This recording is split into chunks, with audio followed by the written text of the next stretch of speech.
قرآن پاک میں ایک صورت ہے، صورت الحاقہ۔ انسان کے لیے سب سے خوفناک، خطرناک، دہشتناک، ڈرانے والی جو آیتیں ہیں نا وہ اس صورت کے اندر آئی ہیں، اور سب سے زیادہ خوفناک جو آیتیں ہیں ان کا ترجمہ اور مفہوم کیا ہے جو انسان کو ڈرانے کے لیے صورت الحاقہ میں اتاری گئی ہیں، ان کو ضرور پڑھنا چاہیے، کیونکہ انسان ایک خواب میں چل رہا ہے، ایک نشہ، جیسے شرابی اور جو ہے نا وہ نشئی آدمی نشہ کر لیتا ہے نا، تو اس کو دنیا جہان کا پتہ نہیں ہوتا اور کیا ہو رہا ہے، اور جب اس کو جو ہے نا نشہ ٹوٹتا ہے تو پھر اس کو پتہ چلتا ہے وہ کتنا نقصان کر بیٹھا ہے۔ یہ خوفناک جو آیتیں ہیں نا یہ ہمارا دنیا کا نشہ اتار دیتی ہیں، یہ جو دنیا کا نشہ ہمارے اوپر سوار ہے نا، یہ آیتیں ہمارا یہ نشہ اتار دیتے ہیں۔ یہ وہ آیتیں کیا ہیں؟ ان کا مفہوم یہ ہے کہ کاش میں نے اپنے لیے آخرت میں کوئی سامان بھیجا ہوتا، کاش میں نے آخرت کی تیاری کی ہوتی،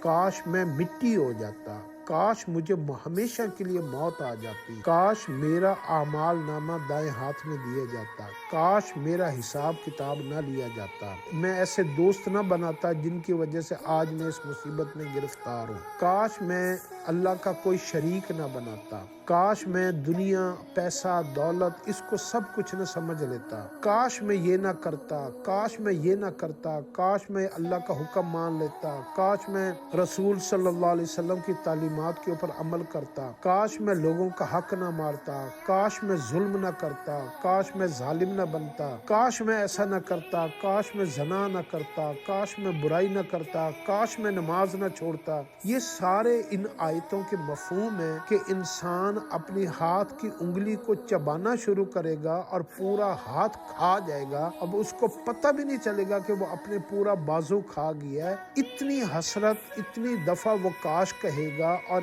ایک ایک اس کو اپنی زندگی کا لمحہ یاد آئے گا۔ اور جب آپ ان آیتوں کو پڑھتے ہیں اور بیٹھ کر آپ اپنی زندگی میں ایک دفعہ اس کی مشق ضرور کریں اور یوں کہا کریں کہ کاش میں اللہ کا نافرمان نہ بنتا، کاش میں دین اسلام پر عمل کر لیتا، کاش میں اپنی زندگی کو تباہ نہ کرتا، کاش میں نیکی نہ چھوڑتا، کاش میں برائی میں نہ پڑتا، کاش میں برے دوست نہ بناتا، کاش میں اللہ کی نافرمانی نہ کرتا، کاش میں حضور صلی اللہ علیہ وسلم کی تعلیمات کو پہلے نمبر پر رکھتا۔ تو یہ بیٹھ کر اپنی ایک ایک گناہ کو یاد کریں، اپنی ایک ایک نیکی کو ضائع ہونے کو یاد کریں، اپنی ایک ایک حسرت کو یاد کریں۔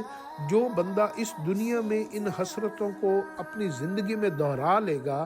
اور پھر وہ اپنی زندگی کو درست کر لے گا، پھر آخرت میں وہ اپنی ان حسرتوں کو ان سے بچ جائے گا اور اللہ پاک اس کو کامیابیاں عطا فرمائیں گے۔ حسرت ہونی ہے، ایک دفعہ ضرور ہونی ہے۔ اگر ہم دنیا میں یہ حسرتیں کر لیں گے اور اپنے آپ کو ٹھیک کر لیں گے تو یہ دنیا کی حسرتیں جو ہے نا ہمیں آخرت کی حسرتوں سے بچا لیں گی، ورنہ آخرت میں یہ حسرتیں ہوں گی اور پھر ہماری بچت کہیں پہ بھی نہیں ہو سکے گی۔